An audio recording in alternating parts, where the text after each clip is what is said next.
Hello everyone and welcome back. Today we're going to be cooking with oysters. Our very good friend Charlie, Dean, and Ched Beckwith invited us for an oyster roast yesterday and it was fantastic.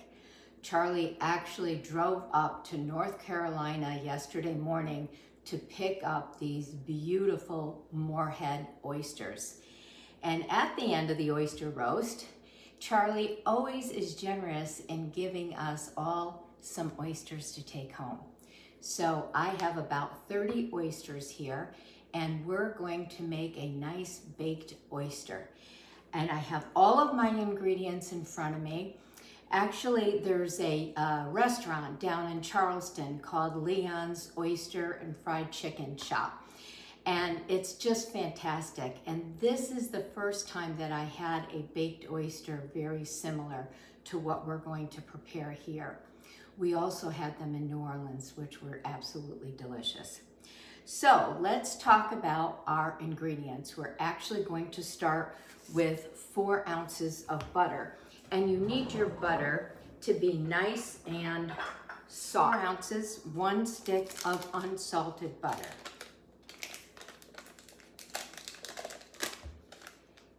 And then we're going to add some wonderful ingredients to our butter. So before I start to mix the butter, I want to talk about our spinach. I'm using spinach here, but you can use other greens of your choice, but it needs to be cooked and you need 1 cup of cooked greens. Here I'm using spinach. And I just want to show you that I learned this from another chef from England, where he takes paper towel lined on a plate and you can put your raw spinach, make a nice layer of raw spinach, and then put a paper towel on top and put it in your microwave for 2 minutes. The spinach stays nice and bright green. It gets rid of all the moisture in the spinach and it's wonderful. It's a wonderful way to cook.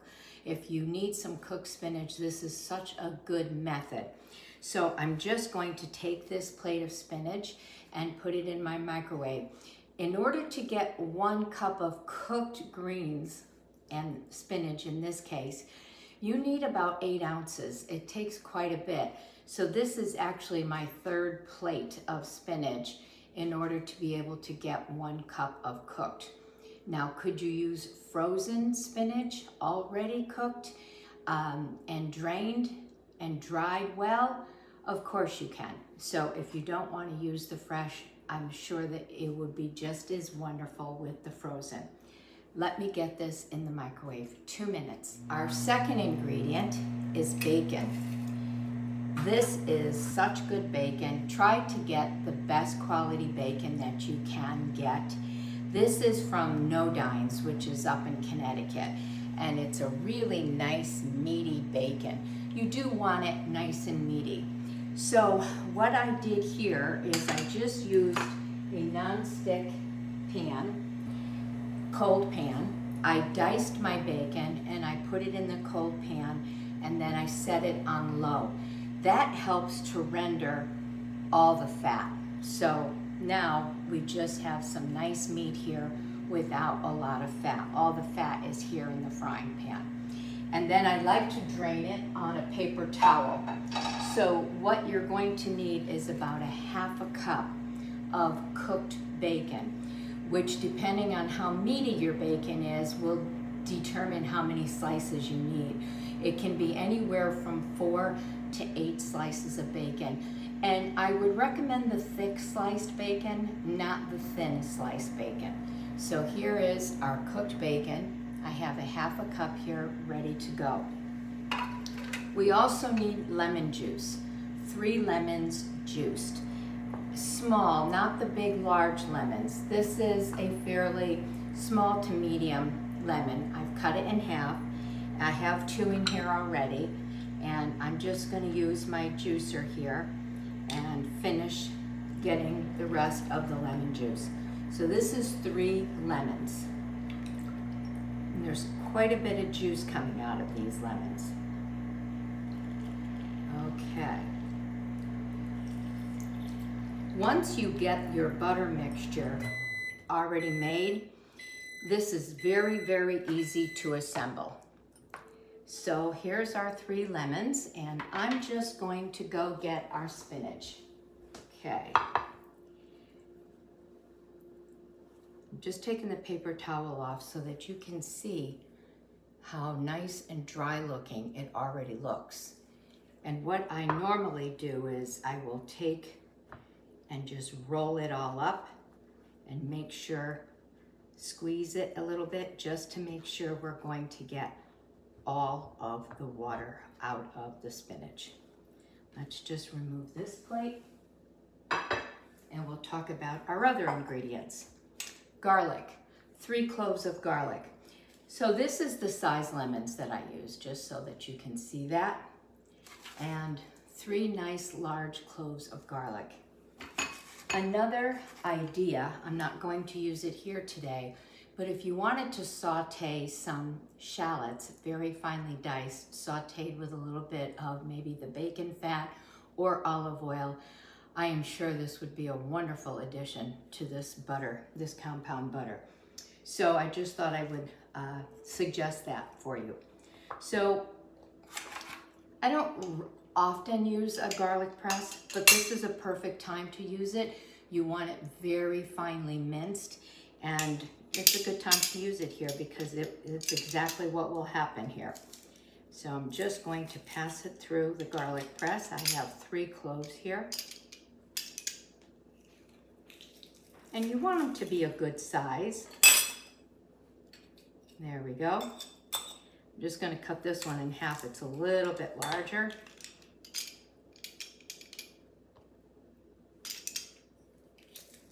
This butter mixture is for about 24 oysters. We have about 30 here, so I think we're going to still make it work. Bob and I are going to eat half, and we're going to bring the other half over to Charlie, Dean, and Chet so they can have it later on. I'm going to work on the spinach. Chives, 1/4 cup. So if you are picking it up in a supermarket, it would be an entire package because they're fairly small. So 1/4 cup of chopped chives. Here is our spinach. And our last ingredient is Parmesan Reggiano cheese, freshly grated. 3/4 cup I have here of grated Parmesan Reggiano cheese. And then salt and pepper, and we are all set. Let's just get the rest of our spinach chopped. So let's just get the rest of this chopped up. And then all we're going to do is just mix all of this together. And most of the work is really opening up the oyster shells and being very careful not to lose any of the liquor that's in each of the shells. I am sitting them in a big, I have them in the sink here, in ice water, salted ice water, so that all of the grit and the dirt is all going to the bottom. And then we can, we're going to use a nice firm brush to brush the outside of them before Bob starts to unhinge them. And that is Bob's job. This is my job. His job is doing the oysters. And these get baked in the oven at 450 degrees. And what's important to know is that you're going to use rock salt. And you can get Morton's rock salt, which is what they use to make ice cream with, right in the supermarket now. They come in 4-pound boxes. So it's very easy to get. I have a wooden spoon here, and the first thing you want to do is just make sure that your butter is nice and soft, which it definitely is. Take a towel so it doesn't make all that noise. Okay, this is nice and soft. I'm just going to put about, I don't know, 8 to 10 grinds of fresh black pepper, a good amount. And we will start, I think, with about The bacon is not terribly salty. I've tasted it already. So let's start half a teaspoon of, this is Diamond kosher salt. We'll start with a half a teaspoon because the cheese also has some salt in it too, along with the bacon. So we don't want to over salt it, but you want to make sure it tastes good. All right, so let's get our bacon. Let's get the garlic in there too. And you do want the bacon to be nice small pieces, so you get you're just going to put a spoonful of this delicious butter on top of each oyster. And then you bake it at 450 degrees. And what you want to do, I have a nice large cast iron frying pan here. This was my mom's. It's quite large. So I'm going to line the bottom with the rock salt, put it in the oven at 450 degrees and wait for it to come to temperature. So you want your salt in your pan to be hot before you set your oysters on top. If you don't have anything like this, you can just use a half sheet pan or a quarter sheet pan, which I have right down here. You can line it with salt and put them right on here, but you definitely want the pan and the salt to be heated before you add your oysters. And then they just bake for about 4 to 5 minutes, but if they're extremely large, they may go all the way up to 7 minutes. And all you're looking for is for the butter to be melted on top of the oysters and for the edge of the oyster to just start to curl up. When it starts to curl up around, it is ready to be eaten. Take it out of the oven, you're all set. Okay, let's get our cheese, 3/4 of a cup, 1/4 cup of chives. One other ingredient that I need is a good tablespoon of fresh thyme, and I'm kind of waiting on that. Bob went to the store, so hopefully he will be coming back because we don't have any more fresh thyme in the garden. Otherwise, you could use dried, and if he doesn't show up in the next couple minutes, it looks like I might be using dried. So let's just first, oh, I can't tell you how good this already smells. It's amazing. All right. Now I just want to feel the spinach. Make sure that it's not hot, which it absolutely is not. So let's get our spinach in there. And I'm going to start with a tablespoon, a big tablespoon of lemon juice.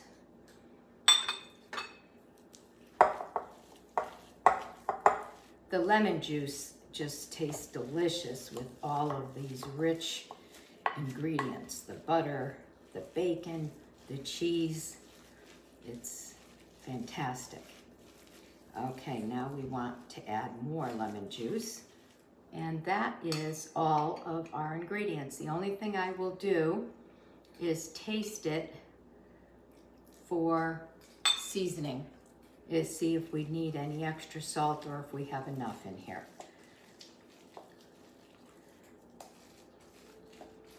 Just to make sure that I'm not overdoing it.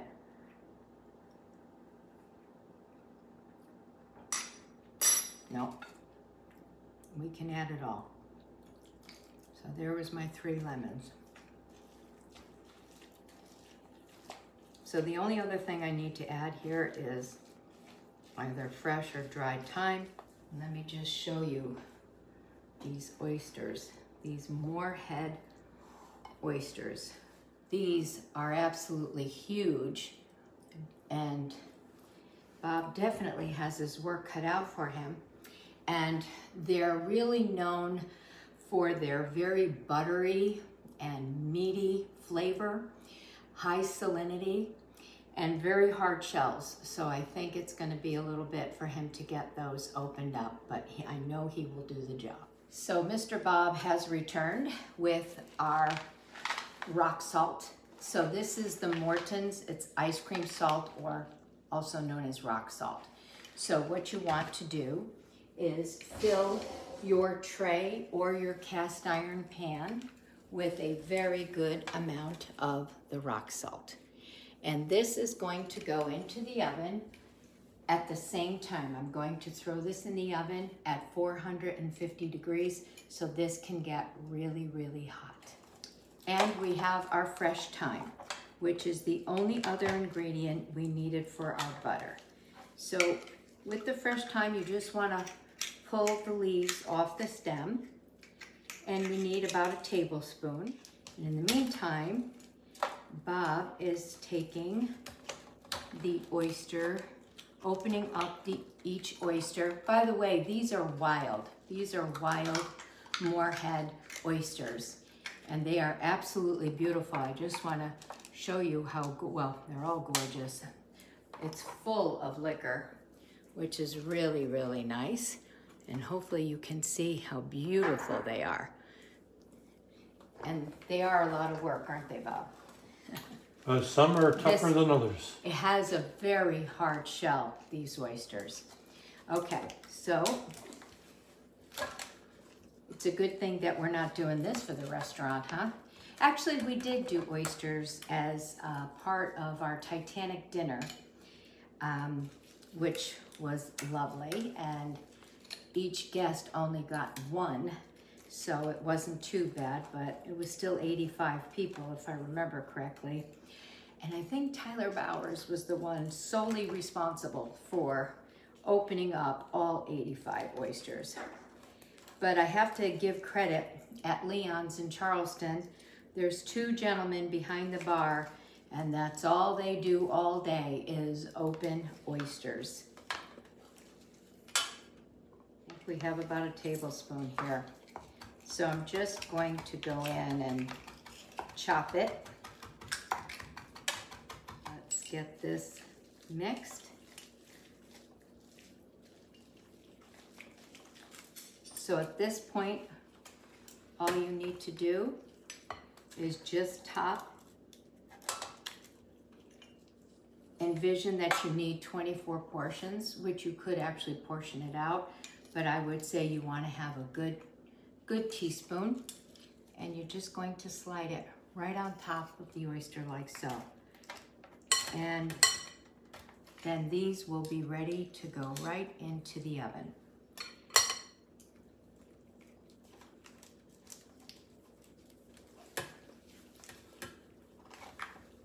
There you go. You see that? Perfect. Here is a view of all of the oysters, all ready to go into the oven. And based on the amount that I have here, I decided to put the rock salt on a larger tray because I don't believe that the cast iron pan would be big enough for all of these beautiful oysters. So 450 degrees, and I'll start checking them in about 5 minutes. So I'm taking my very hot tray out of the oven. It's 450 degrees, and now I'm going to just place, you can actually hear it sizzling.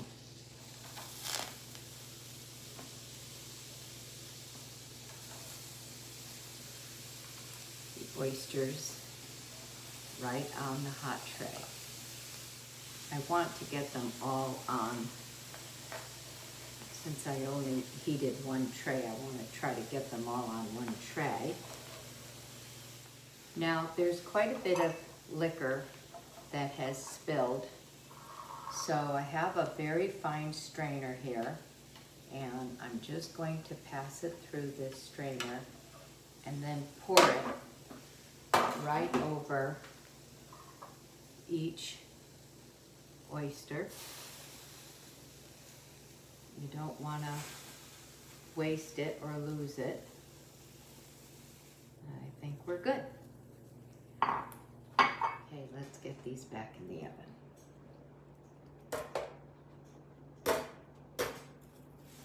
Whoa, that's pretty heavy. These oyster shells are pretty heavy. Okay, here we go. Have to be super careful There is lots of good stuff in those oyster shells. What I'm looking for is that the butter is completely melted and that the oysters are just kind of curled up. And that's a little bit hot, but I'm going to just bring it up real close so that you can see all the beautiful melted butter. And here's the oyster right here, and it's kind of curled up, and that's what you're looking for. Okay, and this did take 7 minutes, and I think it is because the shells are so thick and the oysters are so big. So I put some salt, fresh rock salt on the bottom of the plate. And if you're going to put anything on the plate, it should be whatever is inside your dish. So I have some fresh thyme and a few lemon slices. And I'm just going to plate one. And I have here a bottle of champagne. There is nothing that goes nicer with oysters than a delicious ice cold glass of champagne. Here we go. And I think we can probably fit 5 or 6 on this plate. I think 5. Let's just grab a nice large one here. That one is okay. We're all set. We'll open. Yikes. Whoa. Wow. You can tell I'm not the one that usually does this. So a glass of champagne to go with these beautiful oysters.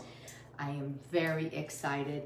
What a great gift to receive from our dear friends Charlie and Dean and their son Ched. We thank you so much for a wonderful evening last night, and thank you for these beautiful oysters tonight. Chef Suzanne. Yes. So when you were talking about butter? Butter. Butters. Yes. Thought you were talking about her. Oh. And you weren't. No, we have a little butters. And she's very disappointed. Okay, here's our oysters. We are ready to eat. Thanks so much, everyone. Definitely, if you love oysters, you definitely want to try these. Okay, take care. See you again soon. Bye now. Butters. Oh, hello, Yeah, see? Butters. See?